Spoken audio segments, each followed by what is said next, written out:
All right, readers, welcome back. I am sitting at my desk here, and I'm sitting here with Harrison, and he is very, very excited to hear about Mrs. Brisbane. We have to find out what's going on. Now, we've read the beginning of the story, which we know as readers, usually the setting is introduced and the characters are introduced, and in this case, there was a big problem introduced.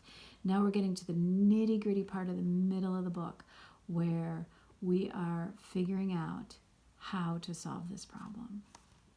All right, so this chapter is called The Case of the Mystifying Mr. E. After Mrs. Wright left, Mr. E said, "We've had enough basketball for today, but if I'm here again tomorrow, we're going to have a word war." My friend seemed excited about that, but I was worried. Wasn't Mrs. Brisbane coming back tomorrow? Where was she? What was wrong? I had no clue. I was ready for a nap, but right away Mr. E started another game called Who's Missing? First he picked Daniel to sit with his back to the classroom. Then all the other students had to run around and switch places at their tables except for one. He silently led forgetful Phoebe to the cloakroom to hide. Next, Daniel had to turn back and guess who was missing.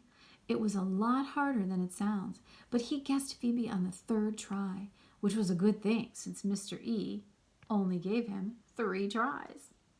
The class played the game over and over and over because everybody wanted a chance to be the guesser. I got drowsy after a while and went into my sleeping hut for a nap. And you know what? No one even noticed that I was missing. I know, because I always wake up when I hear my name. When I came out again, my classmates were begging Mr. E to read to them. He smiled and said, okay. He reached into his big bag and pulled out a book. "No!" "Stop talking," Sophie said. "We want Sherlock Holmes." "It's the big red book on her desk." "Hurry up," Harry said. "Mrs. Brisbane's reading us the story, The Red-Headed League." Mr. E made a face. "Oof, no, yeah, that's too serious. My book is a lot more fun." "Sherlock Holmes, please," Tall Paul and Small Paul both said. Soon all my friends were saying, "Sherlock Holmes, Sherlock Holmes." But Mr. E sat down and opened his book. "Can you hear us? We really, really, really want Sherlock Holmes." I squeaked so hard my whiskers wiggled and my ears jiggled. Even Og agreed. "Boing, boing." But Mr. E went right ahead and read us jokes from his big joke book. I like jokes a lot. Really, I do. I especially like this one. Get ready. "Why are frogs so happy?" "Because they eat whatever bugs them." That was kind of funny. I thought Og would like that one.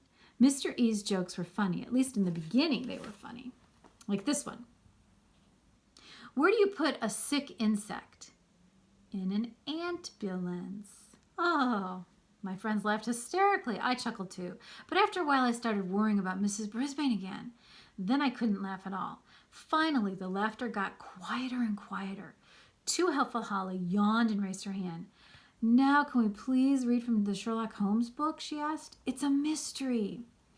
Mr. E chuckled. "Why do you need Sherlock Holmes? I'm a mystery."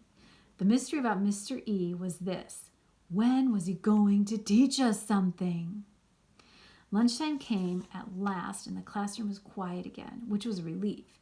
Then the door opened and something wonderful happened. It was Miss Mac.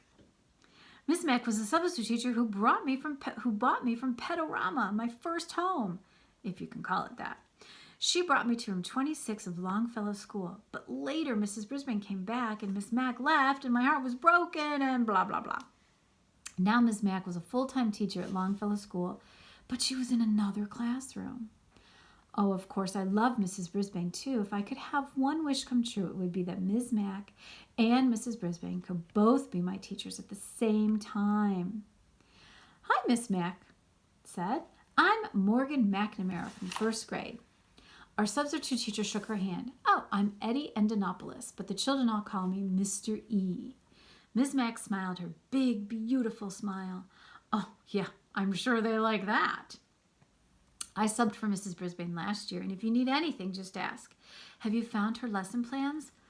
Yeah, no, not yet, he said. Ms. Mack opened one of Mrs. Brisbane's desk drawers. She keeps them in here in this binder. Mrs. Brisbane is always very organized, and she has very thorough lesson plans. Oh, that's just great, Mr. E said. I've been getting to know the kids, We're having a little fun. I just heard she might be out for a while, Miss Mack told him. She really worries about her students when she's not here. Well, that was nice to hear because, to squeak the truth, I was really worried about Mrs. Brisbane. If you have any questions, I'm right down the hall, Miss Mack said. Thanks, Mr. E said. Of course, Miss Mack wouldn't leave room 26 without saying hello to Og and me. She came over to our table by the window. How's it going, Humphrey, you handsome hamster? She asked.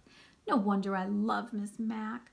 I scurried over to the side of my cage so I can get a closer look at her. It's been a strange day, I replied. Where's Mrs. Brisbane? I know you miss Miss Brisbane, she said. Then she turned to Og. And how's my favorite little froggy today?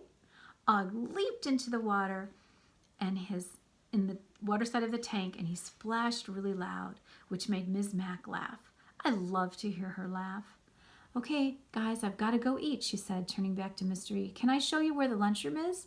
Sure, thanks, he said, following her out the door. Okay, we'll stop right there, and I will see you tomorrow. Harrison and I say, DY.